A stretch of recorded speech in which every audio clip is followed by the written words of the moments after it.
Hello and welcome to FatBOSS Weekly Season 2, Episode 3. Hello. We are back again, 3 weeks in a row. Might be a FatBOSS first. Might be. Probably done it once a long time ago, yeah, but yeah, see, easy, very good. But anyway, got a long show today, quite a lot to discuss. And to start off, we're going to be talking about a recent blog post that was put on the WoW website. It's pretty much what was discussing in the survey, isn't it? From week 1. It's just information about Warlords of Draenor, essentially. And it started off by saying that Warlords of Draenor will be available for pre-purchase soon, trademark. So Yay! Don't know when that will be, but good to know. There are plans to have the standard, deluxe, and collector editions of the game. But there is no information on what the collector edition is going to be yet, so we don't know what sort of merchandise will come with it. Normally it's just like some art book and maybe like a statue or something. Or a mouse mat. There's usually just random shit like that. So, but yeah, it'd be good to find out what's in that.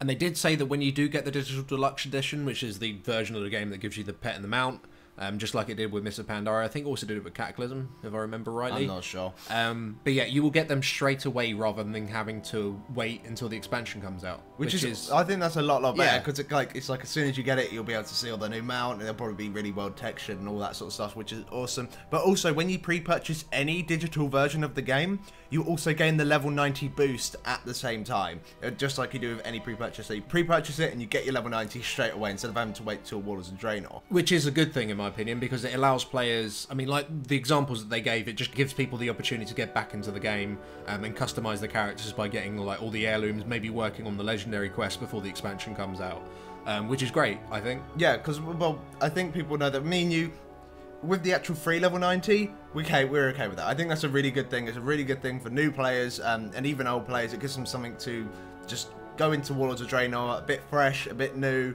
something to work around with. So I think it's a really, really good idea. But from here on out, Lawrence, for the rest of this blog post, it kind of goes a bit downhill. Yeah, they said in the near future we'll be testing out a feature that gives you the option to purchase a character directly. And this is what we've been talking about the past sort of 2 weeks. And that was what was in the survey as well. They haven't said how much it's going to be yet. But yeah, there's no more information on that right now. But they did say you'll start seeing pieces of the process soon on the PTR, so keep your eyes open. Oh, God. I'll let you start. Well, with this, it's a pay to skip. And in WoW... it is, yeah. In WoW, I think pay to skip is bad. They're pretty much saying that their level, like from level 1 to level 90, isn't worth experiencing, so give us money and you can skip that stuff. That's what they're saying.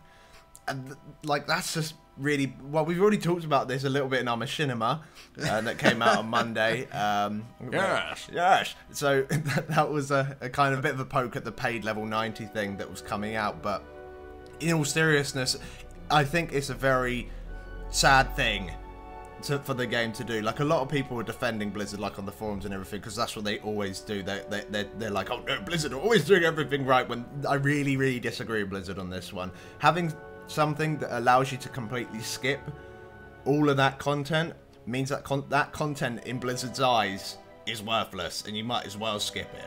It's like a good thing to skip it. So, like, why is it there in the first place? Why didn't they just try and make it better? Yeah. I know that it's going to take a shit ton of resources and everything for them to make it better and everything, and to be honest, it probably won't even pay off. But still, you know, like, it's still them saying, really, 1 to 90 isn't really worth doing I get anymore. your point. I don't think I feel as strongly towards it as you do. Yeah. But my issue with it is that, obviously, the store came out, a couple of years ago, and when it did come out, people were sad about it. People were getting irritated about it because it was like, oh, there's just more ways for them to make money. And it's like, well, yeah, it's a company, and the things that you were buying didn't give you power. I mean, you could argue that they might kind of give you power now because... you can use the pets towards the pet battles, but the thing is, they're not really an integral part of the game. Nor the actual pets that you get overpowered. Yeah, you they're not necessarily. the same sort yeah, of exactly. pet anyway. They all have similar abilities to everything that already exists anyway. I mean, sure, there's a few that might be unique. My pet battle knowledge is fucking trash, same. so I can't really say. But my point is that when that came out, it was shat on, and now it's sort of like, yeah, it's there. No one really cares. It's just, you know, if you want to buy a pet or a mount, you can. When they add the characters to it, I think it kind of changes the store completely. It sort of makes it pay to... I mean, I know we keep saying pay to skip, but it is almost pay to win because you're not having to do the leveling experience at all, which does give you an advantage over other players, kinda. I'd say it gives you a disadvantage. Well, yeah, I suppose it does. If you're someone who doesn't know anything about that character, it does give you a disadvantage. But the point I'm trying to make is that they've gone from pets and mounts to buying an entire character. Yeah. What's preventing them from making another leap to, say, buying gold or buying gear? Or even, like, maybe not that, because that is literally buying, like, direct power, but maybe buying in-game currencies such as, like, Valor points and stuff. Something you can easily get, but, oh, it's so long having to either do your dailies or do those heroic scenarios every week. If you just give us $5, then fuck it, you get that 1k Valor for this week anyway. I mean, that's those sort of systems already in on the Asian servers, aren't they? Or at least they tested them. I can't remember if they're live now or not. So it's very, very scary. Like, a lot of people saying, well, they might as well give you the option to just buy the character, because what people are going to do, they're going to keep buying the box over and over again of Warlords of Draenor, so they can just keep getting that free level 90, and then just switching it across characters. Well, they could make that free level 90 only be able to be used like once per battle net account, so you can't switch it between like accounts. If you bind it literally to that account, so it can never be transferred off that account onto another account, even if it's on the same battle.net, both the accounts, then that would be fine. I don't see any limitations with that, any technical limitations at least. But yeah, I don't know. The whole thing is a bit. I think it's a really bad direction to go in. I think I mean, they'll make a lot of money out of it. I mean, I'd probably use it. I'm not gonna lie. I'd probably use that system if my raid team suddenly needed a hunter. I don't have a hunter. I've never leveled a hunter in my life. Actually, no, I think I do. Might be level 80 or something. But just to do those last 10 levels, I would happily pay £10 or however much it's gonna be. Yeah, I know, because it just saves time, and I hate leveling. But why don't they just make the leveling better? But then again, who would give a shit? Like, if you come back to the expansion and all the thing, like the expansion notes is, oh, there's fantastic new quests in Westfall. People are gonna be like, I don't give a shit about that. I want because the game is all about end game, to be honest. But there's still this whole portion of the game that you're just skipping. I know you still have to level from 90 to level 100. Which is fair enough. Like, you'll still learn a lot about your character doing that, but it's still such a key part of the game that you're paying to skip. I don't like it, Lawrence. No. I don't like it at all, but I don't know, maybe I'll change my mind when I'm finally... We'll see what happens. I just hope it doesn't go any further than that, because... Yeah, that'd be pretty scary, to be honest. But moving on from one depressing subject to another, which might not necessarily be depressing, depending on who you are, Siege of Orgrimmar is getting some nerfs, which are actually live right now. Yeah, in all fairness, they're not like huge nerfs. They're not like 50% damage reduction across the board or anything like that. They're very, like, specific encounter nerfs. Siegecrafter ones are quite heavy, but everything else is fairly low, to be honest. So we're going to go through all of them and just see what we think. So the first one is Galakras. On 10-man normal and flex, all of the Corcron troops, so pretty much all the ads in the encounter, have had their health reduced by 15%. And this is for normal and flex only. So, to be honest, I don't really get this nerf. I don't get it. Maybe they could see a lot of numbers where people were getting stuck on Galakras or something. I just don't get it. I have no comment. Like, I just don't know. Fair enough, to be honest. Like, if people are completely random. If people are struggling on 10-man with it, like, I don't see why, now it's been out for so long, maybe just Galakras having their ads reduced a little bit isn't really going to change the whole bloody game, is it?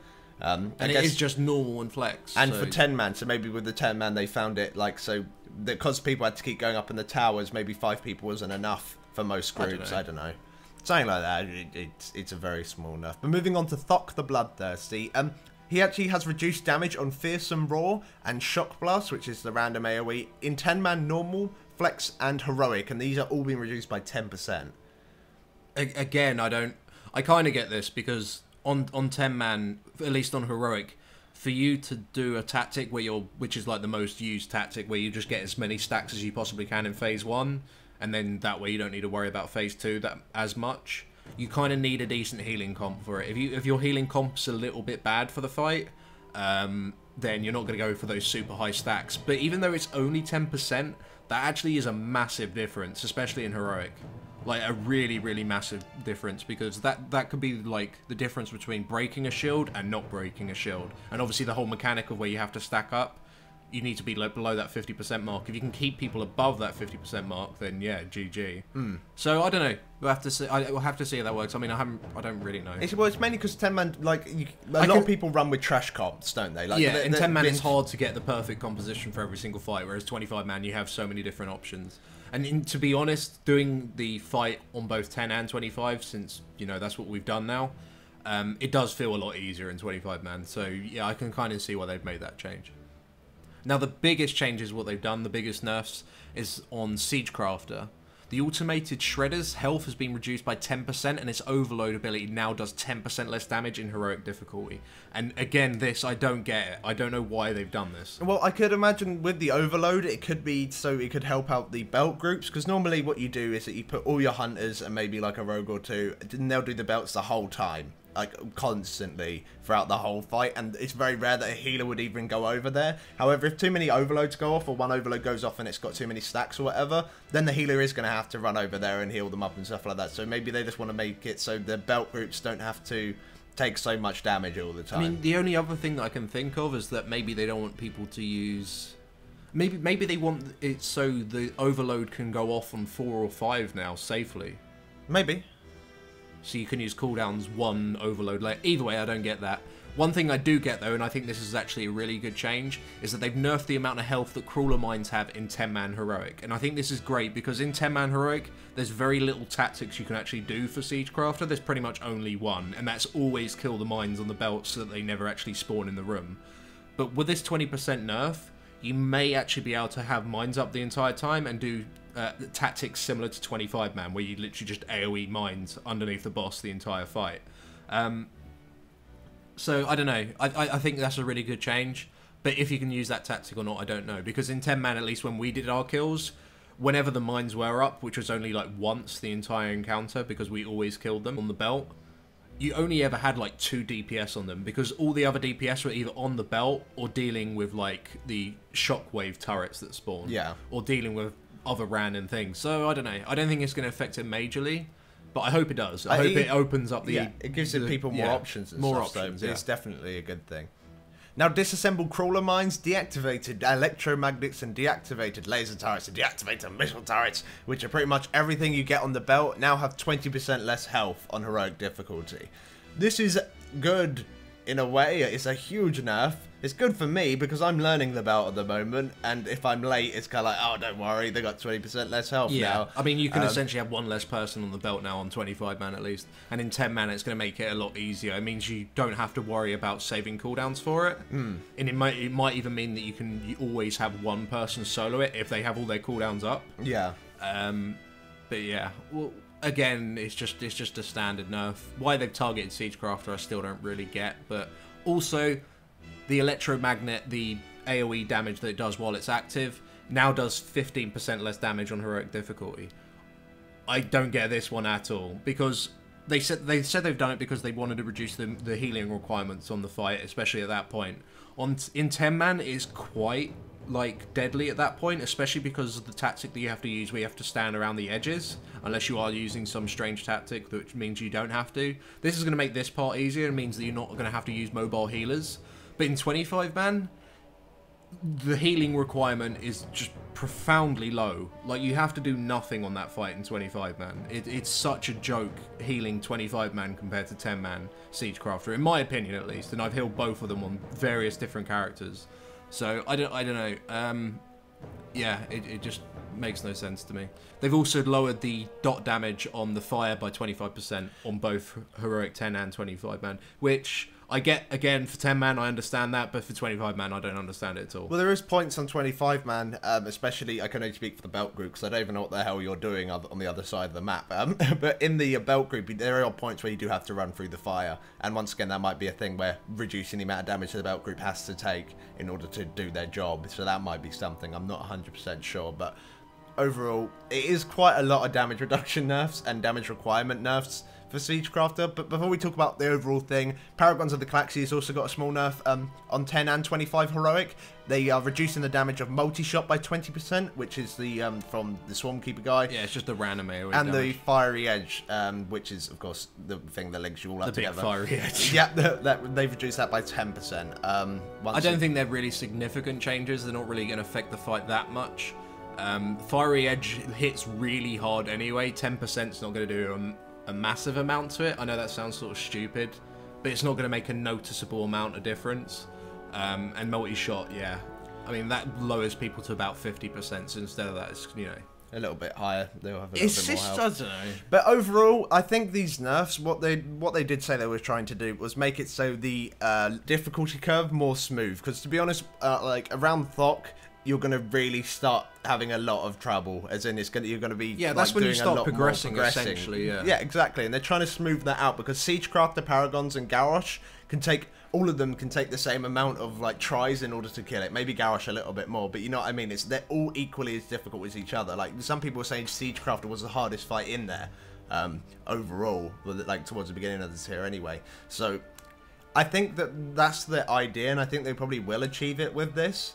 But I feel sorry for the people that are progressing on it now, and they're very, very close to getting a kill. All they need is that like one good try on like Siegecrafter or anything, and they wanted to get it pre-nerf, and it's going to be super awesome. And then suddenly the nerfs come in, and then they kill it on the day of the nerfs, and it's just like, we could have done it. A bit of notice would have been nice. So they gave like a week or two's notice. That would have been cool. But yeah, I think some people, like, it's a very small amount of people in all fairness that are progressing on the fight and then will kill it straight away after the nerf and they're very close to it and everything. But that must suck. I don't know why they just didn't wait until when they do the board nerfs, which they always do in all these last tiers. I mean, just look at Dragon Soul, look at ICC. You know, they always do this. I don't see why they didn't wait. I don't think any of these nerfs they've done, apart from the ones in 10 man, I actually feel them. I think that they're accurate. I think they were very good decisions. But all the ones for 25 man, I just don't see them. I just don't see why they're there. Yeah, I suppose. I don't know, but so they just seem random. It does seem a little bit weird, but you got to remember we haven't tested this out yet, so of course we'll have to see. It has literally gone live today, so by the time if you're watching this, like as soon as the video's going out, me and Loz are probably testing it then. So yeah, it's a bit weird, but we'll have to see how it goes. Moving on from that, so last week, or I think it might have been 2 weeks ago, there was a new mount that came out on the Blizz store, which was the Iron Sky Reaver. That does look pretty sick. It does look pretty good. I really like that. But there's an image that was released on World of Warcraft Facebook of another mount that says coming soon. Trademark again. Which looks like the Ravenlord, but just a flying mount version of it. It does look a bit... Well, remember, they did say that Warlords of Draenor, you'll get an exclusive mount. But this doesn't seem like the one. It doesn't seem very Warlords of Draenor-y. And I don't really expect them to... bring out another mount on the store anytime Not that soon. quick. Yeah, no, I mean, they've never Well, done I don't know. that The before. Fade Dragon didn't come out too long ago. That's true. That's true. I hope you have to earn it in-game somehow. Like, that would be pretty cool. You have to go do Sethic Halls on, like... Mythic mode in order to get it. That'd be brilliant. But yeah, so that's happening. Also, Lawrence, good news. Lunar Festival has started. The best time of the year. It's amazing. Well, I think it's actually quite good, to be honest, the Lunar Festival. At least you get to look at all the old content. Yeah, you get to go exploring around and everything. Like, I remember, like, I started doing the achievements for this in Mist, and I like had to go to zones that I hadn't even been to since like Cataclysm came in. So I was going to like Westfall and shit. I was like, oh, Westfall looks really fucking good actually. So it is quite cool getting to explore that sort of stuff. So it's there, but there aren't no new items or anything. But go ahead, have fun. Surprise. But yeah, have fun with the Lunar Festival, guys. Now moving away from WoW, but continuing with the Blizzard theme, Hearthstone is now an open beta in the US, which means everyone can join it. What it says on the Hearthstone website is that open beta is still not a final release, and we'll be closely monitoring many aspects of the game to ensure a positive play experience for everyone. Please be aware that if smoke starts to curl out of our servers due to unexpected high demand for Hearthstone, we may have to temporarily disable open beta account activations until we are ready to take on more players. So that's pretty cool. Yeah, that's pretty sweet. So if you are looking for the Hearthstone stuff, you've got the Hearthstone stuff now. You can get your access to it. And if you're not in the US, they did say, don't worry, we plan to go at open beta in all the other regions within the next few days. So stay tuned for more information. So that's good. Yeah, they did say that it will either come out in December or in January. So they kept their word, I guess. And it is coming out now for everyone to play, which is pretty goddamn awesome. Like when I first played Hearthstone, though, just to give everyone like a bit of my experience with it. I went through all the tutorial, I unlocked all the characters, and I was like, right, let's go play against an actual other person. Went in there, lost horribly because I had no idea how to make a deck or what the hell I was doing, and then I didn't play for 2 months because I was like, sod that, I'm not learning it. So you might want to watch some streams or something of people playing. I mean, or you could just go on the new Curse website. Well, I don't think it's even new, it's probably been around for a while now, which is Hearthporn. Yeah. PWN. Yeah. .com. That's just like MMO champion, but instead of WoW, Hearthstone. So yeah, if you guys need help, go look at that. There's loads of shit there. There's like database, all the cards and everything like that. So yeah, probably be quite useful. Now, last week we were giving away 3 Plantronic Rig headsets, so we've spoken to the RNG gods, and they've sent us back 3 names in mystical scrolls and everything. And these 3 names are Jekyll Hyde Jenkins, which is a fucking amazing name, Jakob or Jacob Gortz, and Darja Sevsikova. I'm sorry if I slaughtered it. 5 attempts. Yeah, I'm sorry if I slaughtered your name, but either way, your name's up on the screen, so do make sure you check that.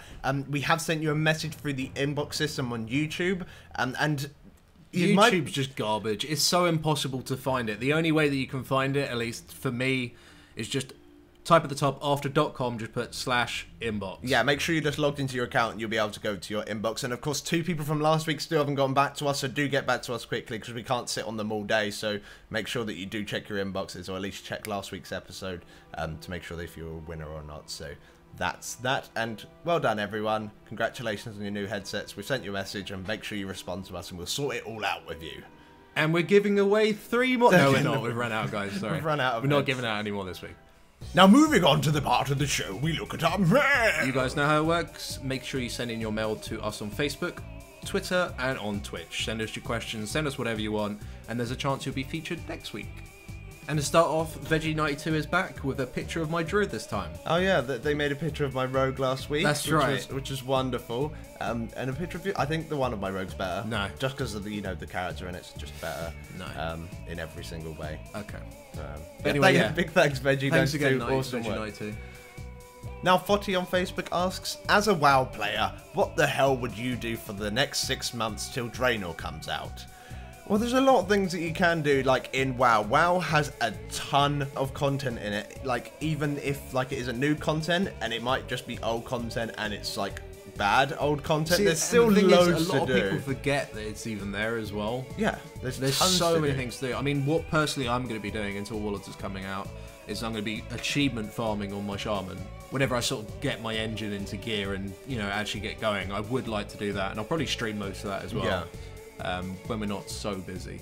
But yeah, there's so many things you can do in WoW. I mean, level an ult, work on an ult, play League of Legends.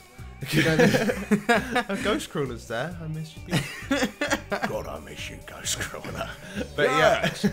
Either way, I think there's so much to do within WoW, but there isn't going to be any new content. So if you're always after new content, then you're going to have to go do something else. That's the end of it. You can't do anything else because the same content is going to be here. But there is a ton to do, like all the old stuff. Like I know I'm going to be streaming a lot of WoW. I'm going to be doing flexes with people and stuff like that, as well as just doing old raids, doing like random events and stuff like that with people. So there's still a lot to do. It's what you make of it, really. Yeah, there's open beta of Hearthstone coming out, so you can do that instead. Yeah. So yeah, it's a lot. You can do whatever the fuck you want. Now, Florian also on Facebook asks, hey, can you imagine doing some charity events with a theme in the future? Well, of course, we've done the charity event with a theme before. We did the Siege, where there was the raid race in the Throne of Thunder between Midwinter and Method, and that was really, really great fun. I felt like I learned a lot, and if I was to do it again, I'd do it differently. Yeah, I'd do it differently. But that was our first time. I'd try not blue screen right on the end. What a rad den, yeah. And it was just like, and here they go, they're about to pull it, and then you just heard a horrible noise from your microphone. I was like, Lawrence, are you there? Because I thought our net went down because we're on the same net, and oh fucking hell, it was a mess. But overall, I really, really enjoyed it. Yeah, it was good. And I would definitely. And obviously, it's for a good cause as well, so it's great. I mean, if the opportunity came again, then yeah, we'd definitely be more than happy to do it. Yeah, 100%. It's awesome. And he also says stream Hearthstone. Well, yeah, I've streamed some Hearthstone. See, the problem with us in streaming those sort of things is that when we stream, we like to do things with like you guys. Yeah, that's sort of the fun of streaming for us, is like doing it with the community. And if you are playing Hearthstone, you're only playing it with one other person. So but the thing is, I like live streams because either you can like, say if I was to stream like a raid, then people could be asking questions, like I could be giving answers or something. I'd either like to be trying to inform people and like try and help them learn something, or I'd like to just be doing stuff with people. There's no point just going to play, I don't know, a single player game and doing nothing. It's just like, I don't know, not as good. Even though I do that sometimes, but I still interact with everyone. Yeah, it's about interacting with people, and the best way to do it is by playing with them. Yeah. At least that's what I think. That's our philosophy of streaming. But yeah, we still stream Hearthstone now and then. I think we played a couple of games against Hybrid, didn't we? Yeah, he won. He's cheater. Yeah. Hybrid Panda's a cheater. Yeah. But that's all we got time for this week, guys. Sorry that the mailbox is a little bit short. We had to kind of cut it because, yeah, quite a long episode. Quite a long episode this week. But if you would like to be featured next week, again, do send in your mail on our Twitch, Facebook, and Twitter, and all that sort of shit. It's all in the description. And guys, if you did win the headsets, congrats. Make sure you do check your inbox, youtube.com/inbox. Yeah. Reply to the messages. So we can actually send you the bloody headsets. Yeah. Awesome. Thank you very much, guys, and we'll see you next week.